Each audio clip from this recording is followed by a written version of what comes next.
ವರ್ಷದ ಶುಭಾಶಯಗಳನ್ನು ತಿಳಿಸುತ್ತಾ,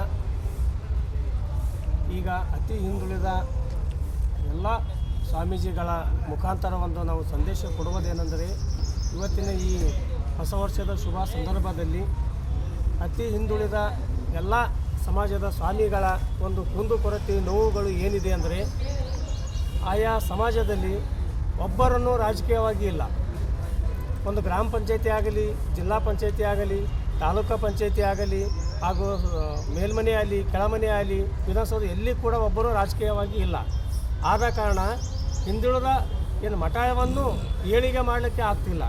ಆದ ಕಾರಣ ನಾವು ಯಾವುದೇ ಸರ್ಕಾರ ಇರಲಿ, ಆ ಸರ್ಕಾರ ಬಗ್ಗೆ ನಾವು ಏನು ಹೇಳೋದಿಲ್ಲ. ಯಾವುದೇ ಸರ್ಕಾರ ಬಂದು ನಮ್ಮ ಹಿಂದುಳಿದ ಅತಿ ಹಿಂದುಳಿದ ಸ್ವಾಮಿಗಳ ಮಠಗಳನ್ನು ತಾವು ಬಂದು ಖುದ್ದಾಗಿ ವೀಕ್ಷಿಸ್ರಿ, ಅಲ್ಲಿ ಗೊತ್ತಾತ ಆ ಮಠ ಪರಿಸ್ಥಿತಿ ಏನದ ಅಂತೇಳಿ.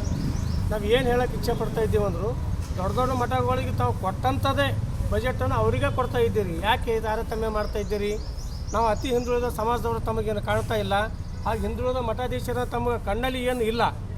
ಆದ ಕಾರಣ ತಾವು ಮುಂದೆ ಬರುವ ದಿನಗಳಲ್ಲಿ ಅತಿ ಹಿಂದುಳಿದ ಸಮಾಜವನ್ನು ಗಮನಕ್ಕೆ ತೆಗೆದುಕೊಂಡು ಆ ಸಮಾಜದಲ್ಲಿ ಇರುವಂಥ ಕುಂದುಕೊರತೆಗಳನ್ನು ನಿವಾರಣೆ ಮಾಡಬೇಕು. ಹಾಗೂ ನಮ್ಮ ಹೂಗಾರ ಸಮಾಜಕ್ಕೆ ನಿಗಮಂಡಿ ಕೊಟ್ಟು ಹೀಗೆ 3 ವರ್ಷ ಆಯಿತು, ಇನ್ನೂ ಹಣನೂ ಕೊಟ್ಟಿಲ್ಲ, ಹಾಗೆ ಅಧ್ಯಕ್ಷನೂ ಕೂಡ ಮಾಡಿಲ್ಲ. ಯಾಕೆ? ನಾವೇನು ಅತಿ ಹಿಂದುಳಿದವರ ತಮಗೇನು ಕಾಣ್ತಾ ಇಲ್ಲ ಏನು? ನಾವು ಹೂಗಾರ ಸಮಾಜದಲ್ಲಿ ಒಂದು ಮಠವನ್ನು ಮಾಡಲಿಕ್ಕೆ ತಮಗೂ ಒಂದು ಜಾಗ ಹಾಗೂ ನಿವೇಶನ ಕೂಡ ಕೇಳಿದ್ರು, ಅದೂ ಆಗಲಿಲ್ಲ. ಒಂದೊಂದು ಊರಿಗೆ ಸಮುದಾಯವನ್ನು ಕೇಳಿದೆವು, ಅದೂ ಆಗಲಿಲ್ಲ. ಮತ್ತು ನಮ್ಮ ಜಾತಿಯನ್ನು ಪರಿಶಿಷ್ಟ ಪಂಗಡಕ್ಕೆ ಸೇರಿಸಂದ್ರೆ ಅದನ್ನು ಕೂಡ ಮಾಡಲಿಲ್ಲ. ಯಾಕೆ? ತಮಗೇನು ನಾವು ಕಾಣ್ತಾ ಇಲ್ಲವ ಹೂಗಾರ ಸಣ್ಣ ಸಮಾಜ ಇದೆ ಅಂತೇಳಿ. ಅದಕ್ಕೆ ಮುಂದೆ ಬರುವ ದಿನಗಳಲ್ಲಿ ನಾವು ಏನಾರೇ ಸಮಾಜ ವತಿಯಿಂದ ನಮ್ಮ ಕೆಲಸಗಳನ್ನು ತಾವು ಮಾಡ್ತಾ ಇಲ್ಲ ಅಂದರೆ, ನಾವು ಇಡೀ ಎಲ್ಲ ಸಮಾಜದ ನಮ್ಮ ಹೂಗಾರ ಸಮಾಜ ಬಂಧು ಬಾಂಧವರು, ಹಿರಿಯರು ಎಲ್ಲರೂ ಕೂಡ ಅವೆಲ್ಲ ಅತಿಯಿಂದ ಉಳಿದ ಸ್ವಾಮೀಜಿಗಳ ನೇತೃತ್ವದಲ್ಲಿ ನಾವು ಬೃಹತ್ತವಾದ ಒಂದು ಹೋರಾಟವನ್ನು ಮಾಡಲಿಕ್ಕೆ ಇಚ್ಛೆಪಡ್ತಾ ಇದ್ದೇವೆ. ಆದ ಕಾರಣ ತಾವು ಹೋರಾಟ ಮಾಡಲಾರ್ದಂಗೆ ಏನಾರೇ ನಡ್ಕೊಂಡ್ರಿ ಅಂದರೂ ನಮ್ಮೆಲ್ಲ ಸಮಾಜಕ್ಕೂ ಒಳ್ಳೆಯದಾಗ್ತದೆ ಅಂತೇಳಿ ನನಗೆ ಈ 2 ಮಾತು ಮುಗಿಸ್ತೇನೆ.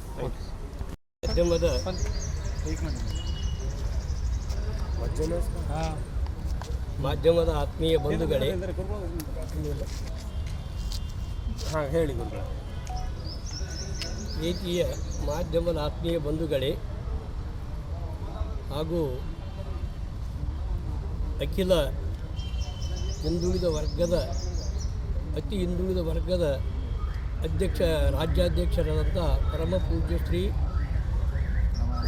ಪ್ರಣವಾನಂದ ಸ್ವಾಮೀಜಿಯವರೇ ಹಾಗೂ ಹಿಂದುಳಿದ ವರ್ಗದ ಸಮಾಜದ ಎಲ್ಲ ಮಹಾತ್ಮರೇ, ಪೂಜ್ಯರೇ, ಶರಣ ಶ್ರೇಷ್ಠರೇ ಹಾಗೂ ನಮ್ಮ ಬಂಧುಗಳೇ, ಈ ಮೂಲಕ ಸರ್ಕಾರಕ್ಕೆ ಗಮನ ಸೆಳೆಯುವುದೇನೆಂದರೆ, ಸರ್ಕಾರಕ್ಕೆ ಈ ಮಾತು ಹೇಳುವುದೇನೆಂದರೆ, ಕರ್ನಾಟಕ ರಾಜ್ಯದಲ್ಲಿ ಸುಮಾರು 10 ವರ್ಷಗಳಿಂದ ಮಠಗಳಿಗೆ ಅನುದಾನ ಕೊಟ್ಟವರಿಗೆ ಕೊಡುವುದು, ಅತಿ ಹಿಂದುಳಿದ ವರ್ಗದವರು ಅರ್ಜಿ ಕೊಟ್ಟವರು ಕೂಡ ಅದನ್ನು ಹರಿದು ಹಾಕುತ್ತಾರೆ. ಆದರೆ ಅದನ್ನು ಪರಿಶೀಲಿಸಿ ಮಂಜೂರು ಮಾಡುವುದಿಲ್ಲ.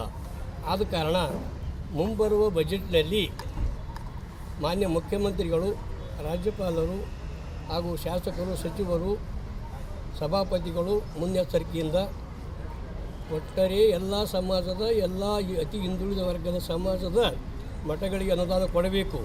ಇಲ್ಲದಿದ್ದರೆ ಯಾರಿಗೂ ಕೊಡಬಾರದು.